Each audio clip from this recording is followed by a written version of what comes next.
విజయ్ దివస్ సందర్భంగా ఈరోజు ఏర్పాటు చేసిన కార్యక్రమాలకు సభాధ్యక్షులు పెద్దలు దేవి ప్రసాద్ గారు, ఈ కార్యక్రమ ముఖ్య అతిథి మనకందరికీ అత్యంత గౌరవనీయులు, మనకు అనేక విషయాల్లో మార్గదర్శకంగా ఉంటూ పనిచేస్తున్న పెద్దలు హరీష్ రావు గారు, పెద్దలు మహమూద్ అలీ గారు, పెద్దలు వినోద్ గారు, గౌరవ మాజీ శాసనసభ్యులు, యువ మిత్రులు, మరి వేదిక మీదున్న పెద్దలు, వేదిక ముందున్న పెద్దలు, మహిళా సోదరుమణులందరికీ పేరు పేరున విజయ్ దివస్ శుభాకాంక్షలు, శుభాభినందనలు. వాస్తవంగా మొన్ననే మనం దీక్షా దివస్ చేసుకున్న రోజు కూడా అనేక విషయాలు మాట్లాడుకున్నాం. వాస్తవంగా భారత స్వతంత్ర ఉద్యమ చరిత్రలో ఎన్ని ఘట్టాలైతే ఉన్నాయో అంతకంటే విలువైన ఘట్టాలు మన తెలంగాణ ఉద్యమ చరిత్రలో కూడా ఉన్న విషయాన్ని మనం అందరం మళ్ళొక్కసారి గుర్తు చేసుకోవాలి. వీటన్నిటిని పునరుద్ధరణ చేసుకోవాల్సిన అవసరం ఉంది. ఇవాళ అవి చెప్పే కాంగ్రెస్ పార్టీ ఈరోజు కూడా అవి చేయడానికి ప్రయత్నాలు చేస్తుంటుంది. స్వతంత్ర ఉద్యమ కాలం నాటి కార్యక్రమాలు అప్పుడో ఇప్పుడో అడపదడప చేస్తుంటారు. లేదంటే వాళ్ళు కూడా బ్రిటిష్ వారిని కీర్తించుకుంటూ పాటలు పాడుకుంటూ ఉండాల్సిన పరిస్థితి వచ్చేది. నిన్ననే మరి కొత్త కథ చెప్తున్నారు. ఇవాళ మన్మోహన్ సింగ్, సోనియా గాంధీ గారు తెలంగాణ రాష్ట్రాన్ని సాకారం చేసినారని నిన్ననే మనం విన్నాం. పదే పదే ఊరికే చరిత్రలో చెప్తుంటాం. గాయపడ్డ సింహం కూడా తన చరిత్ర చెప్పకపోతే వేటగాడు చెప్పిందే చరిత్ర అవుతుంది. ఇప్పుడు వేటగాడి చరిత్ర చెప్పే ప్రయత్నాలు చేసిన దాన్ని ఎండగట్టాల్సిన అవసరం, బాధ్యత మన అందరి మీద ఉందనే విషయాన్ని కూడా మనం అర్థం చేసుకోవాల్సిన అవసరం ఉంది. ఇవాళ తెలంగాణ ఉద్యమంలో 52 కావచ్చు, 56 వాడిని కలిపిన రోజు కావచ్చు, 69 ఉద్యమాలు కావచ్చు, తర్వాత 72లో జరిగిన ఉద్యమాలు కావచ్చు, అనేక ఉద్యమాల్లో ద్రోహ చరిత్ర కాంగ్రెస్ పార్టీది అనే విషయం అందరికీ తెలుసు. అనేక మంది పిల్లలు వాస్తవంగా 69 ఉద్యమంలో ఒక్కటి కూడా ఆత్మార్పణం లేదు. Everything is only encounter. Police కాల్పులలో మరణించిన వాళ్ళే తప్ప ఒక్కరు కూడా ఆత్మాహుతికి పాల్పడ్డ వాళ్ళు లేరు. పెద్దలు కేసీఆర్ గారు తీసుకున్న ఏకైక కార్యక్రమం ఇలా తెలంగాణ రాష్ట్ర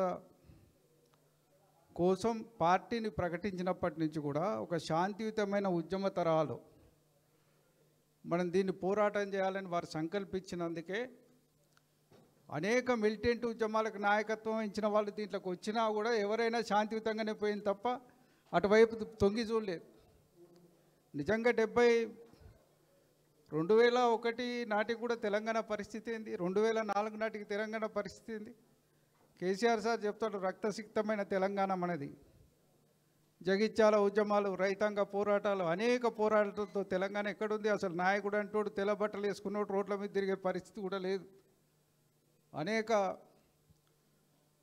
విధాలుగా మరి అటు పోలీస్ కాల్పులు, ఎన్కౌంటర్లు, అటు విద్రోహాల పేరు మీద అటుకెళ్ళి చంపడాలు, ఇటువంటి పరిస్థితుల్లో ఇలా తెలంగాణ ఉద్యమాన్ని ప్రారంభించి తెలంగాణ వైపు తీసుకొచ్చిన తర్వాత అన్ని ఆత్మాహుతి చావులే తప్ప ఒక్కటి కూడా పోలీస్ కాల్పుల్లో చనిపోయింది లేదు. ఇవాళ ఇంతకుముందే చెప్పినట్టు డిసెంబర్ 9 అనేది ఒక గొప్ప విజయాన్ని సాధించిన రోజు, ప్రకటన వచ్చిన రోజు. మళ్ళా 10-12 రోజులకే నాలుక మడతేసిండ్రు. నిజంగా చనిపోయిన మంది పిల్లలు ఎక్కువ మంది ఆ ప్రకటన వచ్చిన తర్వాతనే చాలామంది చనిపోయారు. నేను అనుకుంటా ఆ ప్రకటన రాకముందు ఒక 2 రోజుల ముందు రోజు టీవీలలో మనకు వ్యతిరేకంగా ప్రకటనలు వస్తుంటే, పేపర్లలో న్యూస్ వస్తుంటే, వార్తలు వస్తుంటే, తెలంగాణ పోతుందనే ఒక ప్రకటన వస్తే బచ్చన్నపేట చివరి గ్రామం మంచానిపల్లి, మన మెదక్ని ఆనుకొని, మన సిద్దిపేట ప్రాంతాన్ని ఆనుకొనే ఉంటుంది, గజ్వేల్ ప్రాంతాన్ని ఆనుకొని. ఆ ఊర్లో పిల్లాడు బీఈడీ చేసిండు, టీచరు పనిచేస్తున్నాడు. ఇక తెలంగాణ వీడు ఇట్లా చేస్తున్నాడు, తెలంగాణ వస్తుంది నమ్మకం పోయింది సార్. రోజు పేపర్ చదివినా, వార్తలు విన్నా, ఏది విన్నా మనకు వ్యతిరేకమే చెప్తున్నారు, నమ్మకం లేదని మందు దాగి చెట్టుకు ఉరేసుకొని కూడా చనిపోయాడు. అంటే అంత కాన్ఫిడెన్స్, విశ్వాసాన్ని కోల్పోయిన వాళ్ళ పత్రికలు, వాళ్ళ ఆచరణ, వాళ్ళు చేస్తున్న పద్ధతుల వల్ల అనేక మంది పిల్లలు ఆత్మాహుతికి పాల్పడిన సంఘటనలు అనేకం జరిగినాయి. వాస్తవంగా ఈరోజు మనం చేసుకుంటున్నది ఆ రోజు కేంద్రం మెడల్ వంచి మనం సాధించిన విజయం కాబట్టి విజయ్ దివస్గా కంపల్సరీ మనం చేసుకోవాల్సిన అవసరం ఉంది, బాధ్యత కూడా ఉంది మనకు మీద. ఇవాళ దీన్ని ఎవడు ఏ రకంగా చెప్పుకున్నా ఆగస్టు 1542 నాడు 47 నాడు వచ్చిన స్వతంత్రం బ్రిటిష్ వాళ్ళ భిక్షాన్ని మాట్లాడుకునే పార్టీలు ఇవాళ ఉంటే ఉండవచ్చు కాక కానీ ఖచ్చితంగా తెలంగాణ ప్రజలు మాత్రం ఖచ్చితంగా కేసీఆర్ గారి చొరవ వల్లనే, ఆయన పోరాట కృషి వల్లనే, ఆయన దీక్ష వల్లనే ఈ తెలంగాణ రాష్ట్ర ప్రకటన సాధ్యమైంది తప్ప ఇంకోటి కాదు అనేది నమ్మకం, విశ్వాసంతో మనం పనిచేయాల్సిన అవసరం. నిజంగా అప్పటిదాకా అటు ఇటు ఉన్నాడు కూడా మేము చూసినాం. అనేక పల్లెల్లో ప్రతి ఇంటి మీద జెండా ఎగిరింది, తెలంగాణ జెండా ఎగిరింది. ప్రతి బిడ్డ రోడ్డు మీదకి వచ్చిండు, ప్రతి సంఘం రోడ్డు మీదకి వచ్చింది, ప్రతి అసోసియేషన్ రోడ్డు. ఎవడు అడగలే వాళ్ళని. కేసీఆర్ గారి దీక్ష స్టార్ట్ అయిన 1వ రోజు 2వ రోజు నుంచి అందుకున్న ఊపు అసలు 9, 10వ తారీఖు వరకు అయితే విపరీతమైన దీంట్లో వచ్చింది. ప్రకటన వచ్చిన రోజు అయితే మొత్తం రోడ్ల మీదనే జనం ఉన్నారు, ర్యాలీలు తీసిండ్రు, సంబరాలు చేసిండ్రు ఆ రోజు.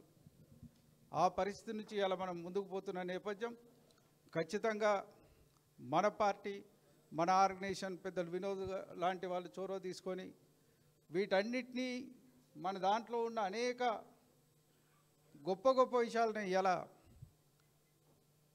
మనం రాష్ట్రపతి ప్రకటన చేయించడం ఒక ఎత్తు, అంతకుముందు ప్రణబ్ కమిటీ ఒక ఎత్తు, దాని తర్వాత కామన్ మినిమం ప్రోగ్రాంలో పెట్టించడం ఒక ఎత్తు, వారితో విభేదించడం ఒక ఎత్తు, నీటి పంపకాల మీద డివైడ్ అయ్యి రాజీనామాలు చేసినవి ఒక ఎత్తు, మళ్ళీ 2009 తర్వాత మన పోరాటాలు ఒక ఎత్తు. ప్రతిదీ చరిత్రలో కీలకమైన ఘట్టాలన్నింటినీ మనం సెలబ్రేట్ చేసే విధంగా, వీటిని పునరుద్ధరణ తరగతులు నిర్వహించే విధంగా, యంగర్ జనరేషన్కు తప్పనిసరిగా చరిత్రలో ఉన్న అన్ని కోణాలు వెళ్ళే విధంగా మన కార్యాచరణ రూపొందించాలని నేను సభాముఖంగా వారిని కూడా రిక్వెస్ట్ చేస్తున్నా.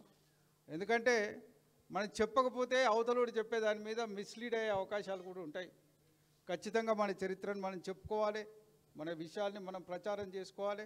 ఖచ్చితంగా ఈ కార్యక్రమాలు పల్లెల్లో జరిపే విధంగా కూడా కార్యక్రమాలు చేయాలని చెప్పి ఈ సందర్భంగా నేను మనవి చేస్తూ దీక్షా దివస్ సందర్భంగా అందరికీ మరొకసారి శుభాభినందనలు తెలియజేసుకుంటూ సెలవు తీసుకుంటున్నాను. జై తెలంగాణ.